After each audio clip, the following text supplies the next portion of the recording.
अस्सलाम वालेकुम दोस्तों, कैसे उम्मीद है कि आप खैरियत से होंगे। दोस्तों नई वीडियो के साथ डॉक्टर तनवीर आपकी खिदमत में हाजिर है। दोस्तों इससे पहले कि आज का मैं नुस्खा आपको बताऊं, आप जो है मेरे चैनल को सब्सक्राइब कर लें, लाइक करें और कमेंट्स करें।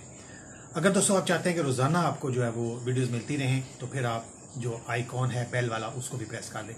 चलिए दोस्तों आज की जो टिप्स है उस पर चलते हैं। यहाँ आपको रोज़ाना एक जो है वो सेहत के हवाले से टिप्स दी जाती है। तो आज जो टिप्स मैं दे रहा हूँ, क्योंकि ज़्यादातर लोग जो हैं वो यही कहते हैं जी हमारा मैदा जो है वो ख़राब है, ठीक है, हाजमा हमारा जो है वो दुरुस्त नहीं है। अगर आपका हाजमा दुरुस्त नहीं है, मैदा आपका ख़राब है, कमज़ोर है मैदा आपका, और आपको खट्टे डकारें आती हैं, इसके साथ साथ आपको गैस का अखराज भी होती है, गैस की अखराज होती है, तो फिर आपने क्या करना है कि आपने एक फल है जो आजकल बाज़ार में आम है, उसका नाम है अंगूर। तो अंगूर को दिन में आपने 2 बार खा लेना करना है।